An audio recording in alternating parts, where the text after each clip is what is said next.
Saudara-saudari terkasih dalam Kristus, hari ini Selasa 28 Oktober 2025 merupakan pesta Santo Simon dan Santo Yudas Tadeus, Rasul.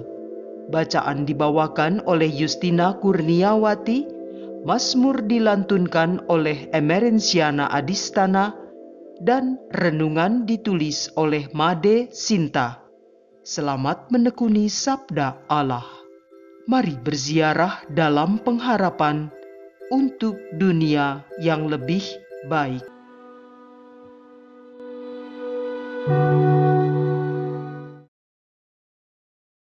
Dalam nama Bapa dan Putra dan Roh Kudus. Amin. Allah Bapa yang Maha Kasih, kami datang ke hadirat-Mu untuk memuji nama-Mu yang kudus dan bersyukur atas berkat yang tidak henti-hentinya Kau berikan. Bapa, kami ingin mendengar sabda-Mu. Mohon buka hati dan pikiran kami agar dapat memahami dan menerapkannya dalam hidup kami. Demi Kristus, Tuhan dan pengantara kami. Amin.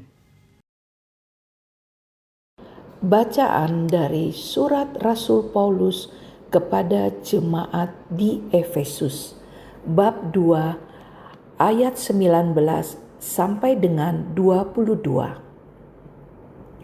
Saudara-saudara, kamu bukan lagi orang asing dan pendatang, melainkan sewarga dengan orang kudus dan anggota keluarga Allah. Kamu dibangun di atas dasar para rasul dan para nabi, dengan Kristus Yesus sebagai batu penjuru. Di atas Dia tumbuhlah seluruh bangunan yang rapi tersusun menjadi bait Allah yang kudus dalam Tuhan. Di atas Dia pula kamu turut dibangun menjadi tempat kediaman Allah dalam Roh. Demikianlah sabda Tuhan.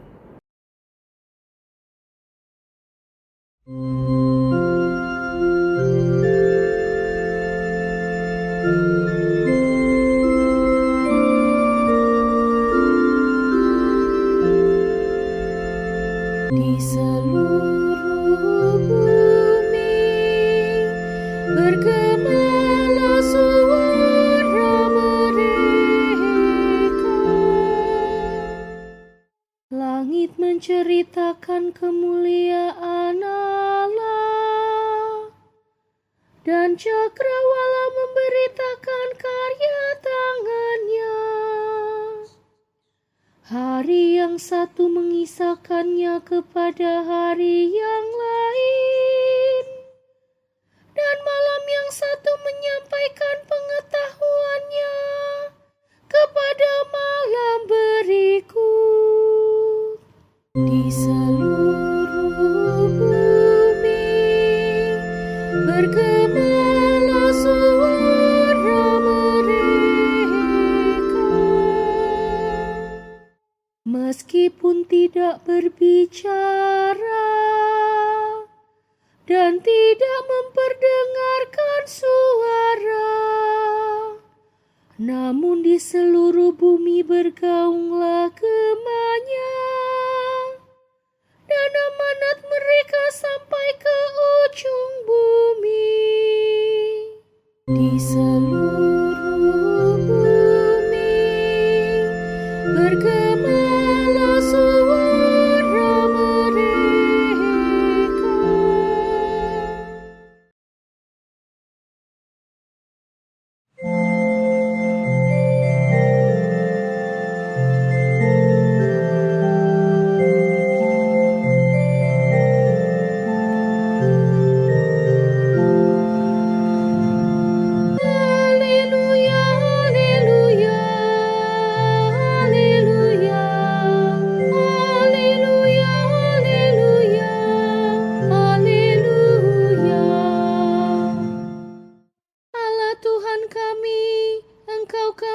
puji dan kami muliakan.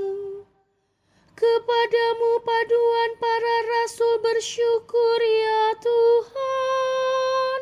Haleluya, haleluya, haleluya, haleluya, haleluya, haleluya.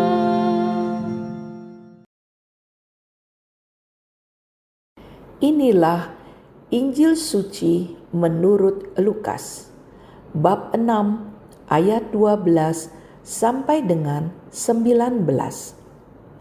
Sekali peristiwa, Yesus mendaki sebuah bukit untuk berdoa.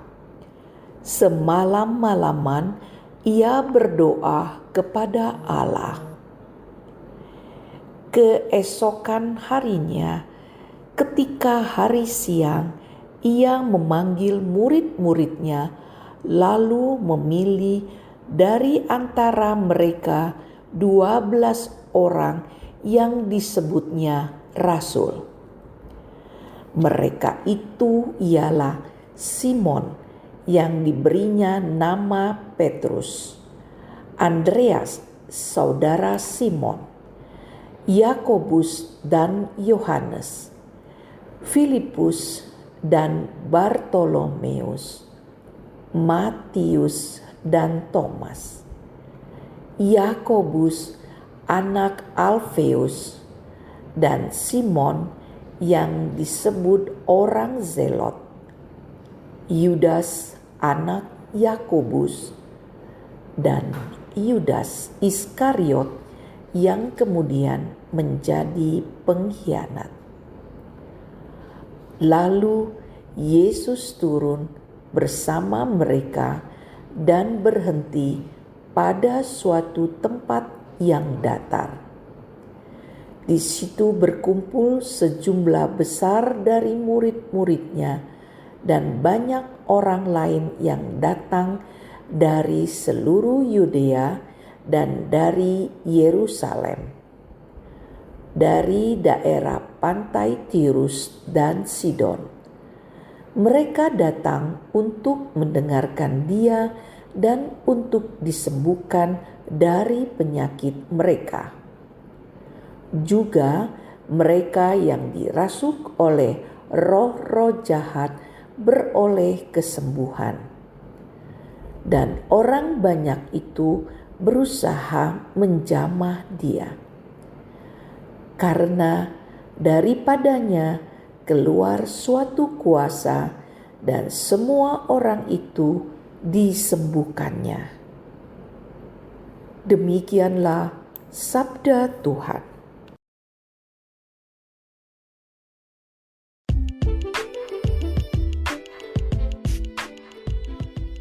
Setia merasul sampai akhir. Renungan dibawakan oleh Patricia Yuwono.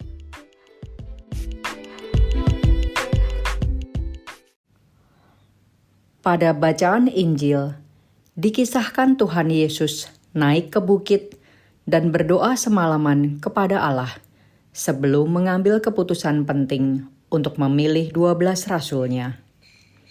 Santo Lukas hendak menegaskan pentingnya berdoa sebagai sarana discernment, yaitu membedakan kebenaran dan kehendak Allah.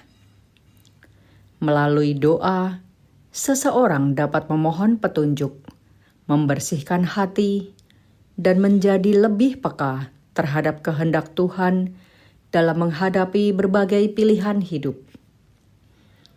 Tuhan Yesus memilih 12 rasul dari kalangan orang biasa yang tidak memiliki pendidikan khusus atau status sosial yang tinggi. Allah dapat menggunakan siapa saja. Ia tidak memilih berdasarkan siapa kita, tetapi apakah kita mau taat kepada arahan dan kehendak-Nya. Dari 12 rasul, ada seorang yang kemudian menjadi pengkhianat. Hal ini tidak menyatakan kesalahan Tuhan Yesus dalam memilih. Yudas Iskariot bersama seluruh manusia memiliki hak untuk memilih jalan hidupnya dan bertanggung jawab atas setiap tindakan dan keputusannya. Kebebasan ini disertai dengan konsekuensi, dan pilihan tersebut akan menentukan nasib akhir hidupnya. Apakah tetap bersama Allah atau terpisah dari Allah selama-lamanya. Setelah selesai memilih ke-12 rasul, Tuhan Yesus pergi bersama mereka untuk mengajar dan menyembuhkan orang-orang yang datang dari seluruh Yudea dan dari Yerusalem dan dari daerah pantai Tirus dan Sidon. Hal ini menunjukkan bahwa tujuan dari kerasulan adalah mewartakan kabar baik dan melayani sesama. Hari ini, Gereja Katolik memperingati pesta Santo Simon dan Yudas Tadeus, dua rasul yang taat dan setia kepada Tuhan Yesus sampai akhir. Mereka berasal dari latar belakang yang berbeda. Simon, yang dikenal sebagai Simon orang Zelot. Zelot adalah kelompok garis keras yang berjuang untuk membebaskan Israel dari penindasan Romawi. Selain itu, kelompok ini adalah penganut teokrasi yang murni, religius, dan fanatik yang mendidik anggotanya untuk berani mati demi kemandirian dan kemajuan bangsa dan agama Yahudi. Namun, setelah bertemu dengan Tuhan Yesus, ia menyerahkan hidupnya untuk memperjuangkan pewartaan kabar baik ke seluruh dunia.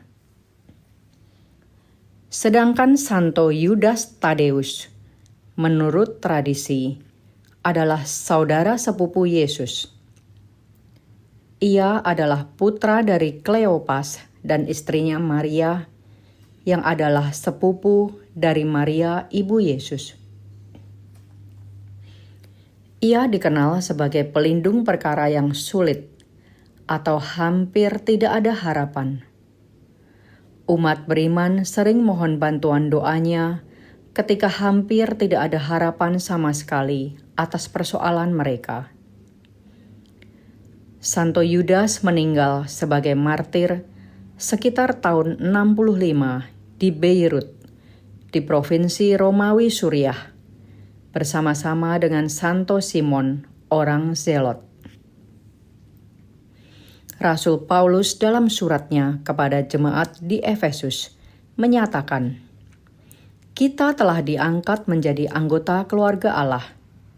Kita adalah bait Allah yang dibangun di atas dasar para rasul dan para nabi, dengan Yesus Kristus sebagai batu penjuru." Kita pun diberikan misi yang sama seperti para rasul, mewartakan kasih dan keselamatan yang dari Tuhan kepada sesama.